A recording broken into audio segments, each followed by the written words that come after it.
भाजपा के राष्ट्रीय अध्यक्ष जेपी नड्डा ने कांग्रेस और झामुमो पर साधा निशाना। देवघर में बोले उत्तरदायी और जवाबदेह सरकार, पीएम का मंत्र। देवघर एम्स में की बैठक। मुख्यमंत्री हेमंत सोरेन ईडी सम्मन अवहेलना मामले में रांची के एमपी एमएलए अदालत में हुए पेश, मिली जमानत। 12 दिसंबर को अगली सुनवाई, सशरीर पेशी से मिली छूट।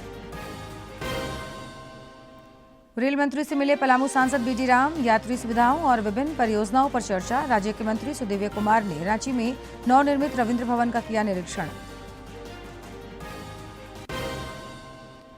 और लोहरदगा में हथियार समेत जेजेएमपी के 2 समर्थक पकड़ाए। एसपी का भटके लोगों से मुख्यधारा में लौटने की अपील। चाईबासा से 3 अपराधी गिरफ्तार।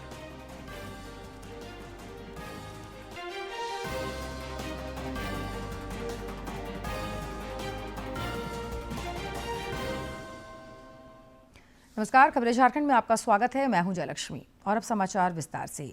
भाजपा के राष्ट्रीय अध्यक्ष और केंद्रीय मंत्री जेपी नड्डा ने आज देवघर में कार्यकर्ता सम्मेलन को संबोधित किया। इस दौरान उन्होंने देवघर जिला कार्यालय का उद्घाटन किया, साथ ही वर्चुअल माध्यम से गुमला जिला कार्यालय का श्री गणेश किया। श्री नड्डा ने बाबाधाम में पूजा अर्चना कर मंगल कामना की। भाजपा के राष्ट्रीय अध्यक्ष और केंद्रीय मंत्री जेपी नड्डा ने झारखंड के देवघर में कार्यकर्ता सम्मेलन को संबोधित करते हुए नेताओं और कार्यकर्ताओं में जोश भरा। इस दौरान उन्होंने कहा कि प्रधानमंत्री नरेंद्र मोदी के नेतृत्व में राजनीति की रिवायत बदली है। श्री नड्डा ने कहा कि देश में तुष्टीकरण और जातिवादी राजनीति के स्थान पर अब सेवा और विकास की राजनीति को प्राथमिकता दी जा रही है। जो राजनीति के काम करने का तरीका था, उसको भारत के यशस्वी प्रधानमंत्री ने उस रवायत को, उस संस्कृति को, उस धर्रे को, उस कार्य करने के तरीके को बिल्कुल बदल डाला है और एक नई राजनीति को उन्होंने खड़ा किया है। श्री नड्डा ने कांग्रेस पर तीखा प्रहार किया। उन्होंने आरोप लगाया कि कांग्रेस जहां जनजातीय समाज की उपेक्षा करती है, वहीं घुसपैठियों की वकालत करती है। भाजपा के राष्ट्रीय अध्यक्ष ने झामुमो पर भी हमला बोला और राज्य सरकार पर जनता से वादा खिलाफी का आरोप लगाते हुए चुनावी वायदे भी याद दिलाए। घुसपैठियों के वकील बनकर के खड़े होते हैं तो कांग्रेस पार्टी खड़ी होती है, ये आपको याद रखना चाहिए। और जहां तक हमारे हेमंत सोरेन साहब की सरकार का सवाल है, झारखंड मुक्ति मोर्चा, मैं तो यही कहूंगा कि अब इस जेएमएम से मुक्ति मोर्चा कराने की आवश्यकता है। अपने 2 दिवसीय दौरे के क्रम में उन्होंने देवघर और गुमला जिला कार्यालय का भी उद्घाटन किया। श्री नड्डा ने बताया कि देश के 787 जिला कार्यालयों में से अब तक 617 बनकर तैयार हो चुके हैं। आज मुझे खुशी है कि 615 कार्यालय बन चुके हैं और आज 2 कार्यालय जुड़ गए। देवघर और गुमला 617 कार्यालय बन गए हैं। इस बात को हमको आपसे बताते हुए मुझे खुशी हो रही है। पार्टी के राष्ट्रीय अध्यक्ष ने झारखंड भाजपा की कोर कमेटी के सदस्यों के साथ बैठक भी की और उन्हें संगठन विस्तार और मजबूती के टिप्स दिए। उन्होंने इस दौरान सांगठनिक गतिविधियों की जानकारी ली और जरूरी निर्देश दिए। संगठन के पदाधिकारी से विचार विमर्श, संगठन का पदाधिकारी कामकाज, किस क्षेत्र में कैसे कामकाज संगठन का, यही सब बारे में चर्चा। केंद्रीय मंत्री जेपी नड्डा ने बाबा वैद्यनाथ धाम में पूजा अर्चना कर मंगल कामना की। इस दौरान पुरोहितों ने विधि विधान पूर्वक पूजा अर्चना कराई और मौके पर धर्म रक्षणी सभा द्वारा उनका स्वागत किया गया। नया उत्साह मिला है, प्रेरणा मिली है बाबा वैद्यनाथ धाम के आशीर्वाद से, वो मैं सहयोग करके ले जा रहा हूँ। उस ऊर्जा का उपयोग देश की सेवा। केंद्रीय स्वास्थ्य मंत्री ने देवघर एम्स में बैठक कर स्वास्थ्य व्यवस्थाओं की जानकारी ली और बेहतर स्वास्थ्य सेवा पर जोर दिया। उन्होंने कहा कि मरीजों तक गुणवत्तापूर्ण स्वास्थ्य सेवा पहुंचाने के लिए इस क्षेत्र में लगातार पहल हो रहे हैं। डीडी न्यूज के लिए मैं दिवाकर कुमार। मुख्यमंत्री हेमंत सोरेन ईडी सम्मन अवहेलना मामले में आज रांची स्थित एमपी एमएलए की विशेष अदालत में पेश हुए। 2 निजी मुचलके पर अदालत से उन्हें जमानत मिल गई। मामले की अगली सुनवाई अब 12 दिसंबर को होगी। हालांकि सीएम को इस दौरान सशरीर उपस्थित होना अनिवार्य नहीं होगा।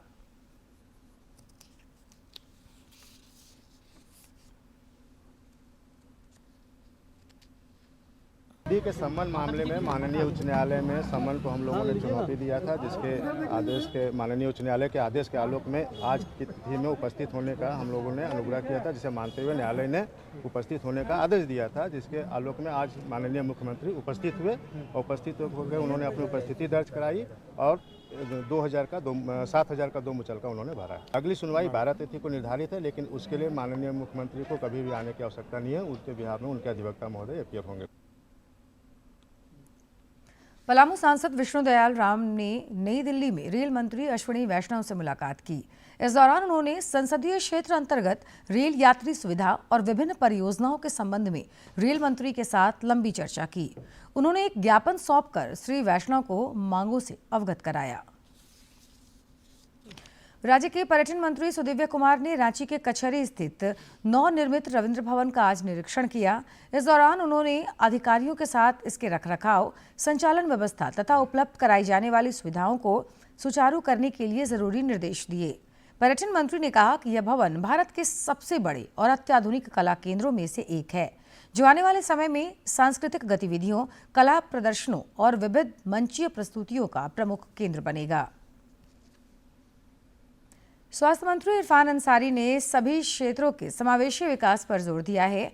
उन्होंने आज जामताड़ा में दक्षिण बहाल जोरिया पर लगभग 1.5 करोड़ रुपए की लागत से बनने वाले पुल का शिलान्यास किया। श्री अंसारी ने कहा कि मुख्यमंत्री हेमंत सोरेन के नेतृत्व में राज्य की गठबंधन सरकार विकास और जन कल्याण को नया आयाम देने के लिए प्रतिबद्ध है। आंतरिक संसाधनों के बूते ढांचागत संरचना के विकास को गति दी जा रही है। प्रधानमंत्री नरेंद्र मोदी के नेतृत्व और निर्देशन में केंद्र सरकार झारखंड को विकास कार्यों के लिए समुचित सहायता राशि उपलब्ध करा रही है। भाजपा के प्रदेश अध्यक्ष बाबूलाल मरांडी ने आज एक सोशल मीडिया पोस्ट में बताया कि केंद्र सरकार ने झारखंड में स्वास्थ्य सुविधाओं की बढ़ोतरी के लिए 15वें वित्त आयोग की अनुशंसा पर 354 करोड़ रुपए से अधिक की राशि स्वीकृत की है।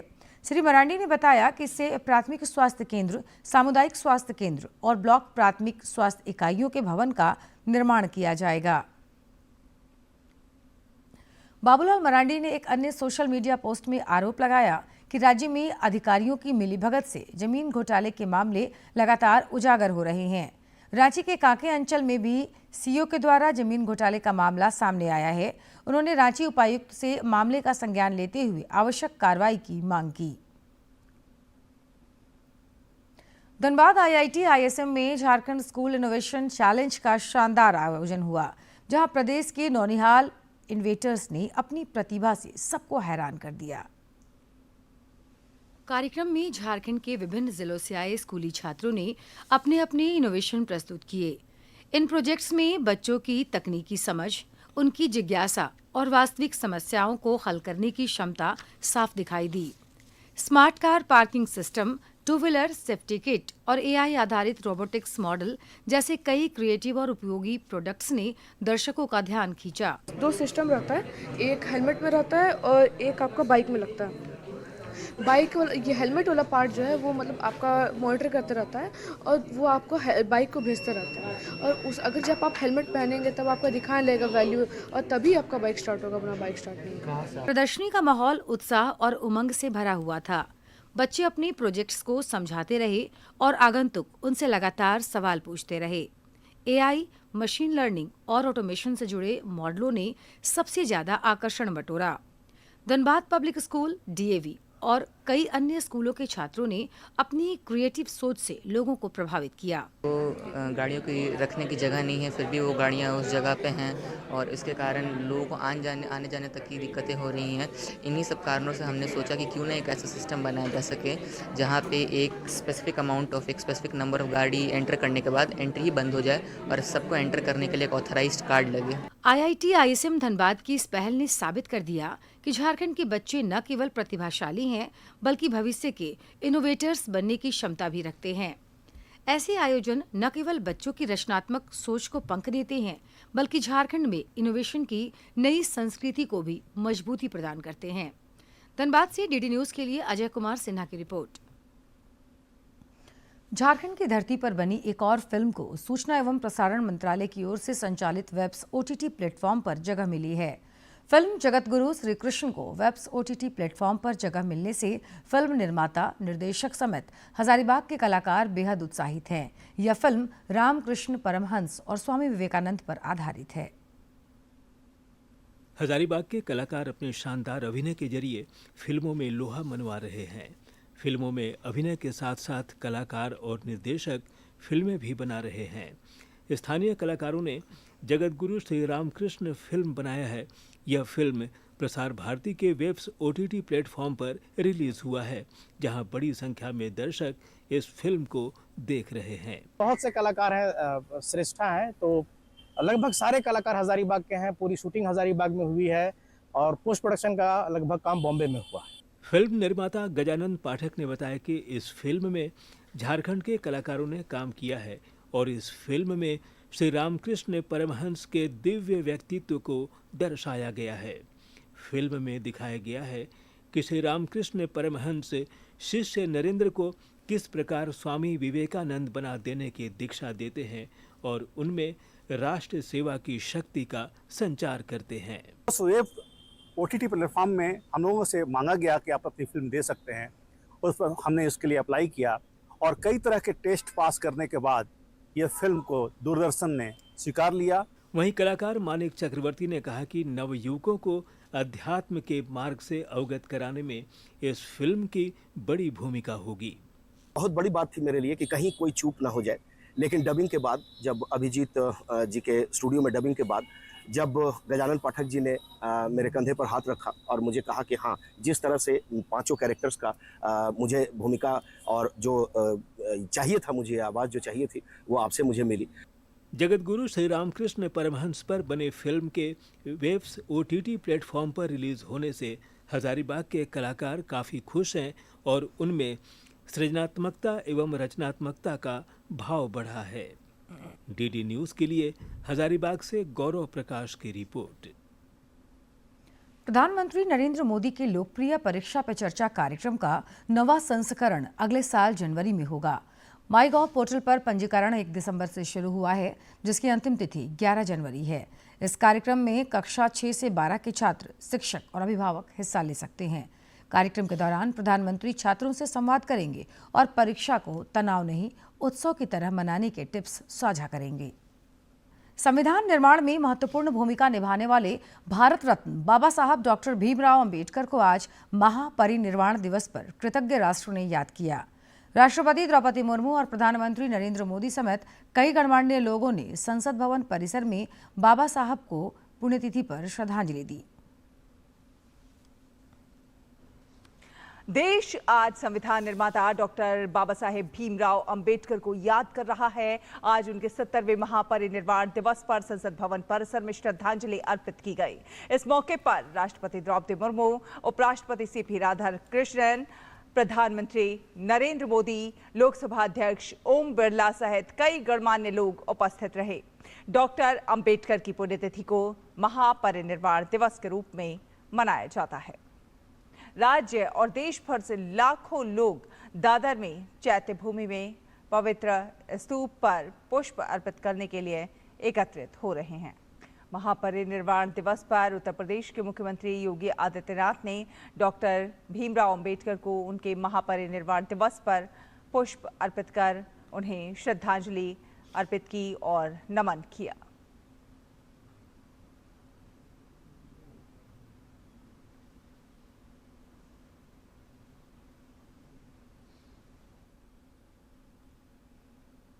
इधर राज्य में भी बाबा साहेब की पुण्यतिथि पर जगह जगह श्रद्धांजलि सभा का आयोजन कर उन्हें नमन किया गया। राजनीतिक दलों के कार्यालयों में भी उन्हें भावपूर्ण श्रद्धांजलि अर्पित की गई। रांची स्थित प्रदेश कांग्रेस कार्यालय में अध्यक्ष केशव महतो, कमलेश समेत अन्य नेताओं ने बाबा साहेब को नमन कर उनके योगदान को याद किया।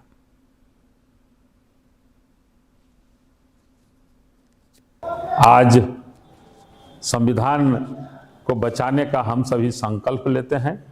संविधान को के जो संस्थाएं हैं, संवैधानिक संस्थाएं, उनका दुरुपयोग किया जा रहा है और संविधान को बदलने की बात हो रही है। लेकिन आज के दिन हम सभी संकल्प लेते हैं कि संविधान को हम लोग अक्षुण्ण बना के रखेंगे।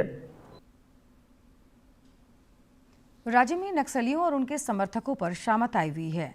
लोहरदगा में पुलिस ने उग्रवादी संगठन जेजेएमपी के 2 समर्थकों को गिरफ्तार किया है। इनकी निशानदेही पर हथियार और कारतूस भी बरामद किए गए हैं। जिले के पुलिस अधीक्षक सादिक अनवर रिजवी ने नक्सलियों के खिलाफ अभियान तेज करने का संकल्प व्यक्त करते हुए भटके युवाओं से समाज की मुख्यधारा में लौटने का आग्रह किया। जब नसीम को हम लोगों ने सर्च किया, पकड़ा, तो उसने बताया कि उसी गांव के एक श्यामलाल यादव है जिनके पास इनके द्वारा जो है सारा हथियार का छुपा के रखा गया।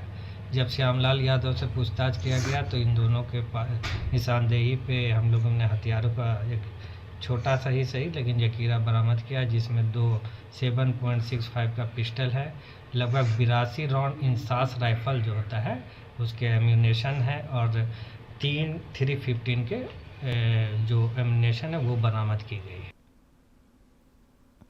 इधर चाईबासा में पुलिस ने चोरी मामले का खुलासा करते हुए 3 अपराधियों को धर दबोचा है। इनके पास से कुल नगद रुपए भी बरामद हुए। इन अपराधियों का आपराधिक इतिहास रहा है। इधर 16 लाख रुपए की ठगी मामले में पुलिस ने एक आरोपी को भी दबोचा है। एयरलाइन कंपनी इंडिगो का संकट खत्म होने का नाम नहीं ले रहा है। इसके कारण आज भी इंडिगो की उड़ान में देरी और रद्द होने का सिलसिला जारी रहा। दिल्ली और मुंबई समेत देश के कई प्रमुख हवाई अड्डों पर 323 से ज्यादा उड़ानें रद्द हुई, जिससे यात्रियों को भारी परेशानी का सामना करना पड़ा।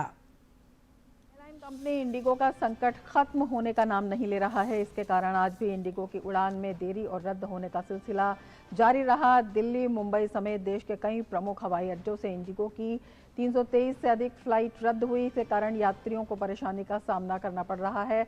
हैदराबाद एयरपोर्ट पर इंडिगो की 69, तो मुंबई एयरपोर्ट पर 109, दिल्ली एयरपोर्ट पर 106 और पुणे एयरपोर्ट पर 42 उड़ानें रद्द की गई हैं।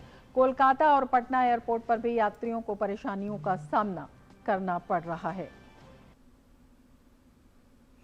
बात करेंगे मौसम की। राज्य के पश्चिमी और उससे सटे मध्य भाग शीतलहर की चपेट में है। राज्य के अधिकांश इलाकों में ठंड का प्रकोप लगातार बढ़ रहा है। गुमला में तो न्यूनतम तापमान 3 डिग्री सेल्सियस तक पहुंच गया है। मौसम विज्ञान केंद्र ने बताया कि आज भी गढ़वा, चतरा, पलामू और लातेहार समेत कुछ अन्य जिलों में शीतलहर का प्रकोप बना रह सकता है। राज्य के अधिकांश जिलों में न्यूनतम तापमान फिलहाल 10 डिग्री सेल्सियस से नीचे चल रहा है। बोकारो में यह सामान्य से 5 डिग्री सेल्सियस, जबकि पलामू में यह सामान्य से 4 डिग्री नीचे रिकॉर्ड किया गया है। थोड़ी राहत की बात यह है कि 24 घंटे के बाद तापमान में 2 डिग्री सेल्सियस तक की वृद्धि हो सकती है। आगामी 12 दिसंबर तक सुबह के समय कुहासे के हालात रह सकते हैं। वहीं मौसम के मुख्यतः साफ रहने का भी पूर्वानुमान है। ग्रामीण खेल प्रतिभा को बेहतर मंच उपलब्ध कराने के लिए जामताड़ा के नाला प्रखंड अंतर्गत बाभनडीहा में 3 दिवसीय क्रिकेट टूर्नामेंट की शुरुआत हुई है। विधानसभा अध्यक्ष रविंद्रनाथ महतो ने टूर्नामेंट का उद्घाटन कर खिलाड़ियों का हौसला बढ़ाया।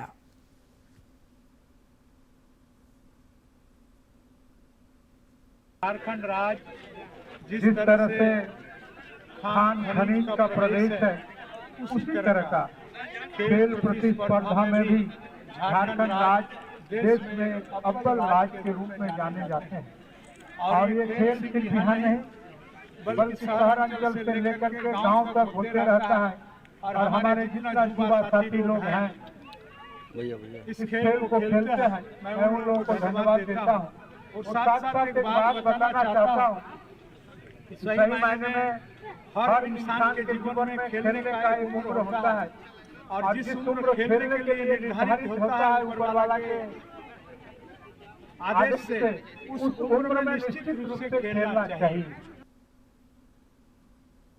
फीफा वर्ल्ड कप अगले साल 11 जून से 19 जुलाई तक अमेरिका, कनाडा और मैक्सिको में खेला जाएगा। बात करें तो ब्राजील जो कि 5 बार की विश्व चैंपियन है, सबसे सफल टीम है वो है मोरक्को, हैती और स्कॉटलैंड की टीम है यहां पे मौजूद है। तो यहां पे बहुत ज्यादा दिक्कत जो है वो ब्राजील को होती हुई ग्रुप मुकाबलों में नजर नहीं आती।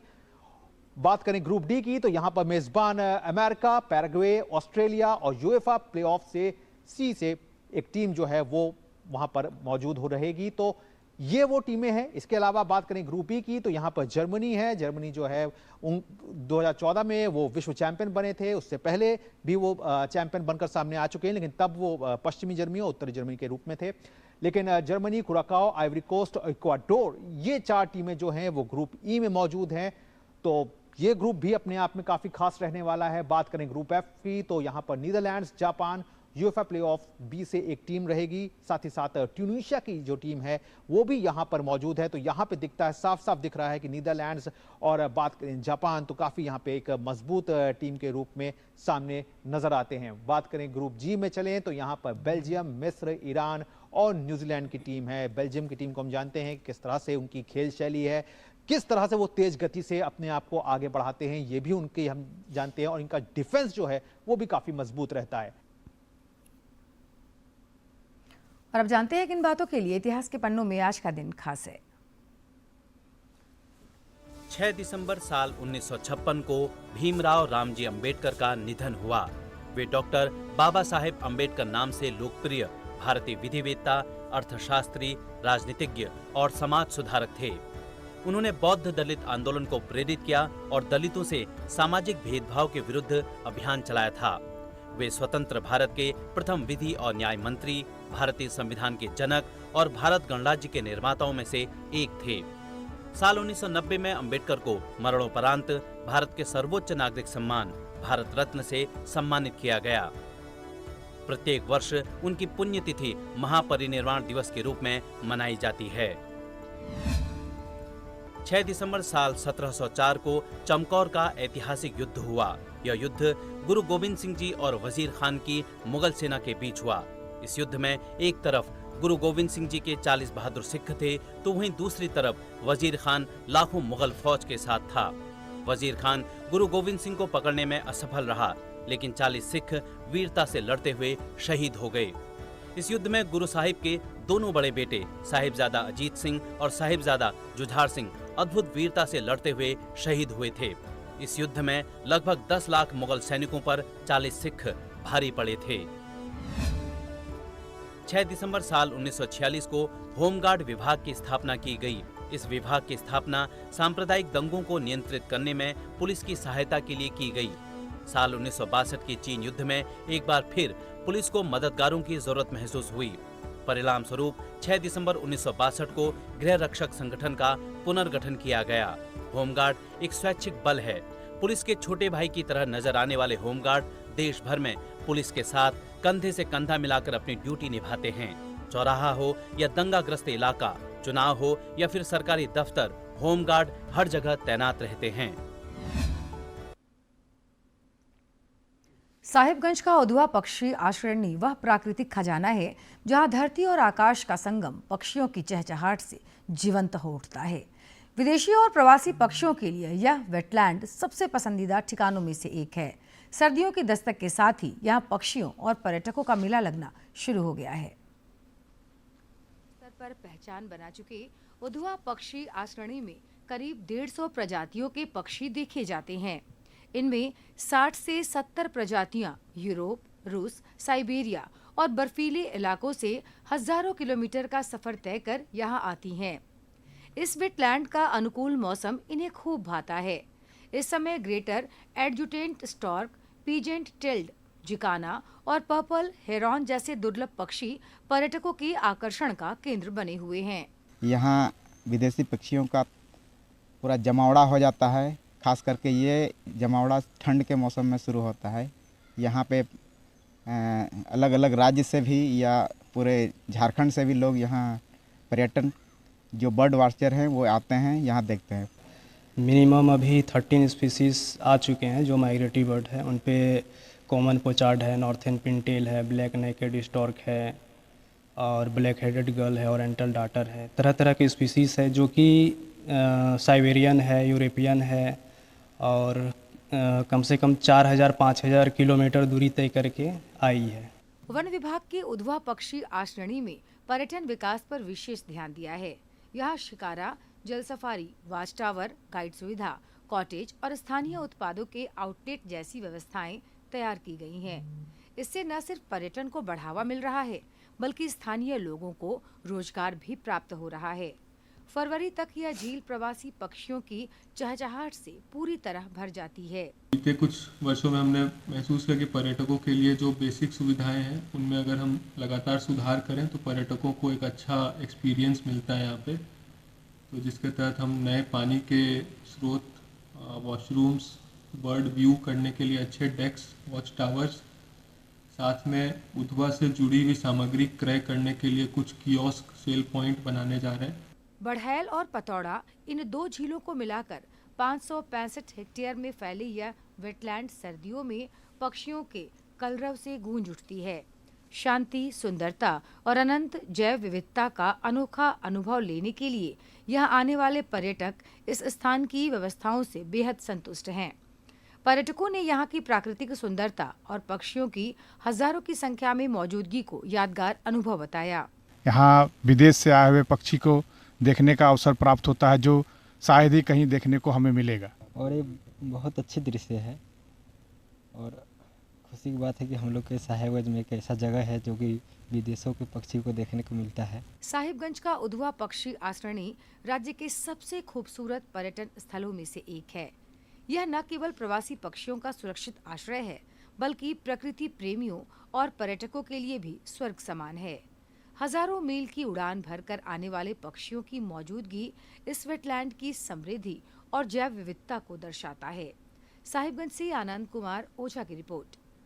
अभी हम और खबरों के अंत में एक नजर मुख्य समाचार पर।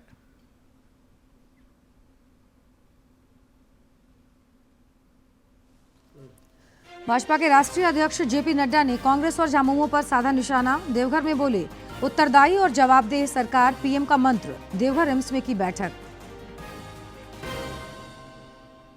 मुख्यमंत्री हेमंत सोरेन ईडी सम्मन अवहेलना मामले में रांची के एमपी एमएलए अदालत में हुए पेश, मिली जमानत। 12 दिसंबर को अगली सुनवाई, सशरीर पेशी से मिली छूट। रेल मंत्री से मिले पलामू सांसद बीडी राम, यात्री सुविधाओं और विभिन्न परियोजनाओं पर चर्चा। राज्य के मंत्री सुदीव्य कुमार ने रांची में नवनिर्मित रविंद्र भवन का किया निरीक्षण। और लोहरदगा में हथियार समेत जेजेएमपी के 2 समर्थक पकड़ाए। एसपी का भटके लोगों से मुख्यधारा में लौटने की अपील। चाईबासा से 3 अपराधी गिरफ्तार।